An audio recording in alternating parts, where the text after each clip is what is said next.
Nshuje kandi mwifurije ko ubuntu, amahoro n'imigisha biva ku Mana bikomeza kubana nawe.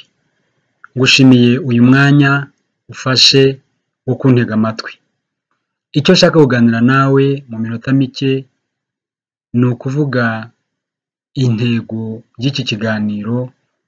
Nayihaye umutwe uvuga ngo icyo ukwiye kwirinda kurusha ibindi. Ni igice cya mbere kuko ushobora kuzakora ibice byinshi. Icyo ukwiye kwirinda kurusha ibindi mu buzima ushigaje ni ukugendera mu kigare. Ikigare kiragatsindwa, ikigare ni kibi, ikigare iyo ukigiyemo kikujyana aho gishaka kuko kandi ntabwo uba uhazi, cyaguta mu nyanja, cyaguta mu butayu, cyagusiga ku musozi utabasha kwimanuraho, cyaguta mu gishanga aho utabasha kwivana. Ikigare kiragatsindwa.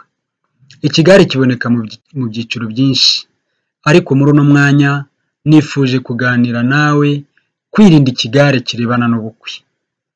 Ahari ubukwe warabukoze bagushyingira cyangwa se ushyingiza, ariko uko byagenda kose imbere aha hari ubundi bukwe ushobora kuzakora. Ushobora kuzashyingiza, ushobora kuzashyingirwa, ushobora kugira imirimo ikureba ku birebana n'ubukwe mu buryo butaziguye. Utese kubera iki uvuze ko ubukwe bushobora kuba ikigare? Ndabisobanura mu kanya. Nyamara reka mbanze nifashishe ijambo ry'Imana nasomye muri Yesaya igice cya 61 umurongo wa 10. Havuga ko umukwe arimba, yewe n'umugeni akarimba, ariko akarimba akoresheje cyangwa se akarimbira mu bye, akarimbishwa mu bye. Aha niho nshaka gutinda cyane, kurimba mu bye. Umugeni, umukwe akarimba mu bye. Iyo urebye ubukwe uko birimo bimera muri iyi minsi, burimo inzitane zikomeye, birimo ingorane zikomeye. Hari igitabo mu minsi ishize nari ndimo soma, kiva imuzingo ibibazo birebana n'ingo, ariko kigeze ku birebana n'igituma abasore uyu munsi muri ino minsi badakunda gushaka, ikirimo gituma abakobwa benshi bagumirwa, cyerekana ibibazo biboneka mu bukwe, gutegura, gukora ubukwe. Ubukwe muri iyi minsi burahenda cyane, busaba ibintu bikomeye, busaba ibintu byinshi, ariko mu by'ukuri wakwicara ukibaza ngo mbese ibyo byose bigenda bisabwa mu by'ukuri bimariye iki umugeni n'umukwe we? Ubundi se bimariye iki ab'umuryango? Ese ubundi mu by'ukuri bimarira iki inshuti? Reka mpere ku nshuti. Harya ko waba uheruka gutaha ubukwe, ni igiki mu by'ukuri wabonye mu bukwe uretse kwicara abantu bakavuga amagambo menshi arimo n'ibinyoma, ubundi barangiza bakaza kugucyura nijoro? Icyakora wenda ushobora kuba waranyweye fanta, warariye no ku gakeke, no ku gapande k'agakeke. None se ku mukwe we bimusigira iki mu by'ukuri? Uretse gutanga amafaranga mu myenda atamaramo n'isaha, gutanga amafaranga mu bintu byateguwe kwicarwamo bitamara n'iminota 30, umugeni nta minota 30 yicara muri za ntebe bateguye, keretse niba nararebye nabi. Ariko mu by'ukuri uretse kwicara mu modoka yahenze iminota itarenze 20, ubundi mu by'ukuri ikintu gituma ubukwe burimo buhenda, abahungu bakabura ubushobozi bwo kubukoresha, abakobwa bakarinda kugumirwa, mu by'ukuri ni igiki? Mfasha gutekereza. Icyakora icyo kigare turakigendamo kandi abantu baracyakigendamo, ariko aho kizagarukiriza abantu simpazi. Nyamara wowe nari nkwinginze, nari ngusabye ngo icyo kwirinda ni ikigare kirebana n'ubukwe.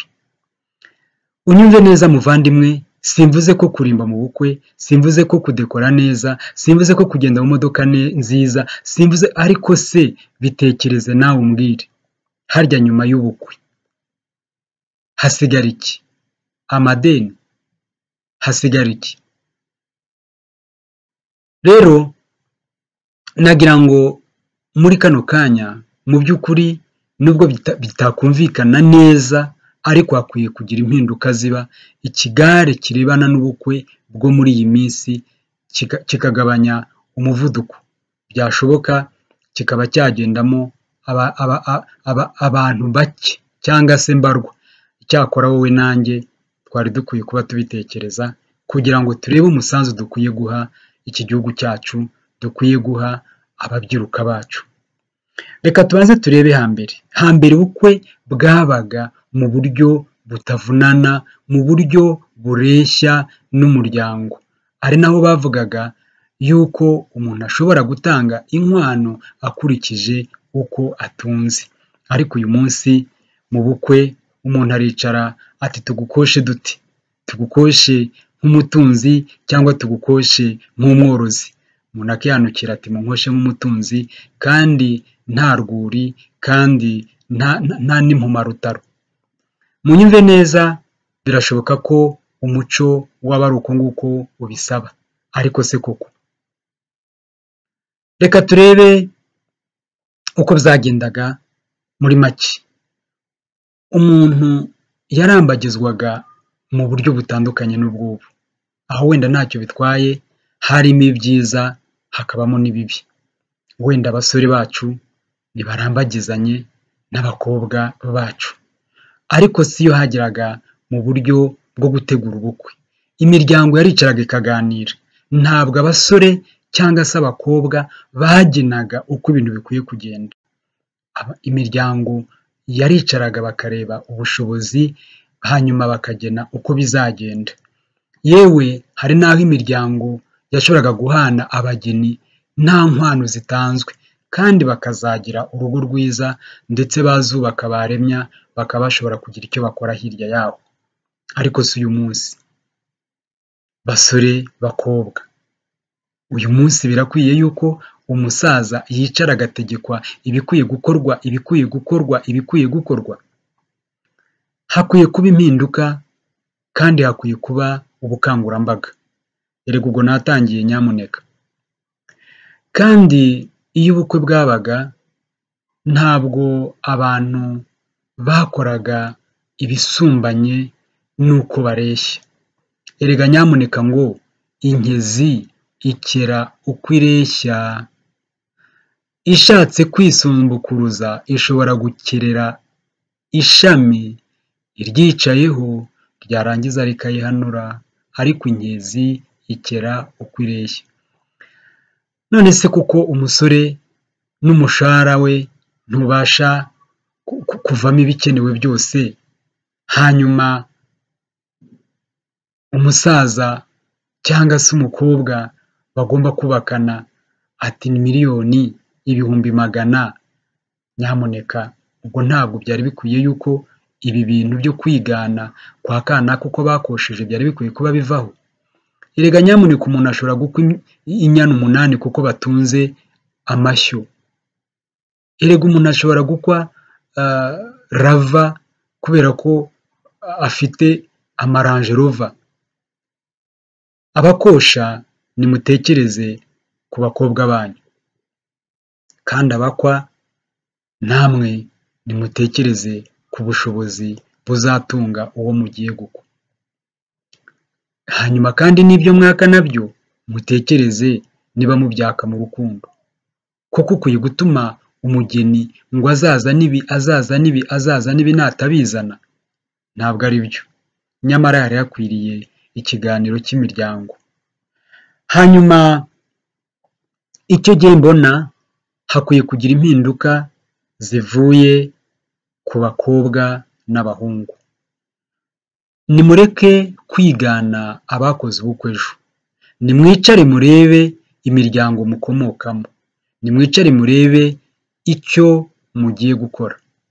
ese aho kugira ngo mutange amafaranga angana kuriya mube mu bukode mubyariremo mwuzukururizemo, ntimwari mukwiye kureba muti wenda twashaka ubukwe buciriritse ariko tukareba uburyo tugira aho dutura hacu? Nimwe mufite igisubizo kandi ni mwebwe mufite umuyoboro mwiza wo kugorora ibi bintu birimo bijya kure cyane. Hanyuma babyeyi natwe, mvuze natwe, murabona ko uruhara rwaje. Babyeyi dufite inshingano tudakwiye gukomeza kwirengagiza zo guhura. Ariko se koko ni gute undi musaza mumenya ari uko bamwambitse ingofero? Ibyo birakwiriye koko? Ni gute undi mukecuru ba mwana mumenya ari uko barimo bamuha igiseke? Ibi bikwiye guhinduka ni ukuri. Kandi ntabwo byaba byishe umuco, nta nubwo byaba bitandukanye na Bibiliya ku bizera, kandi nabwo byaba bitandukanye na Korowani. Ababyeyi bakwiye guhura bakavugana iby'ubukwe bwabo. Hanyuma abayobozi b'amadini, mbese bashumba ko mwigize ntibindeba, aba bantu baza mukabasezeranya mu myenda y'ibitangaza, mubasohoye mubinjiza mu rusengero bavuye imodoka z'ibitangaza, aho mutekereza neza hirya y'ejo, mutekereza neza uko byagenze ngo ibyo bintu biboneke? Nyamara impuguro zari zikwiye kuba mbere y'ubukwe, kuko inshingano z'abashumba ni ukwigisha, ni uguhugura, ni ugutesha, ni ugutanga uburere. Rero sinzi ko mubibona uko nanjye mbibona, nyamara byari bikwiriye. Hari ufite igitekerezo nashimye, yaravuze ati abakristo banjye nibabyemera, aho bazaba bakodesheje, kubera ko nyine abantu badafite amaparisera ahagije, badafite ubusitani bose, bashobora gukodesha ibyo nta kibazo, kimwe n'uko bashobora guhabwa urusengero cyangwa se bagahabwa sare yo ku rusengero. Ariko yaravuze ati aho bazaba bakodesheje basaba, muri wa mwanya umugeni aza kuramutsa umukwe, batarajya kwa kundi bajya kwiyarura ngo barye, nzabasaba bajye guhindura imyenda, baze mbasezeranyirize hariya, ubundi ibyo kurya birirwe rimwe, bajye kwifotoza bahita bataha iwabo. Kandi koko byashoboka, kandi koko byagira umumaro.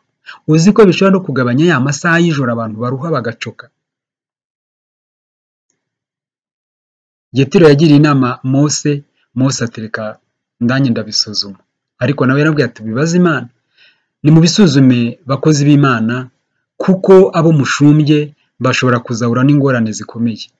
Ese ko mbona ubukene burushaho kugaragara cyane, abahungu bacu n'abakobwa bacu bakarushaho gutinda mu rusengero kubera ko babuze amikoro, tukabirebera gutyo bakozi b'Imana, aho ntituzabibazwa? Inzego za leta ntekereza ko nazo zifite uruhare runini, kuko harimo n'izishinzwe umuryango. Nyamara nazo zari zikwiriye gufata umwanya zigakora ubukangurambaga. Ibyo kandi byagabanya n'inda zirimo ziterwa abakobwa, zagabanya n'isenyuka ry'imiryango.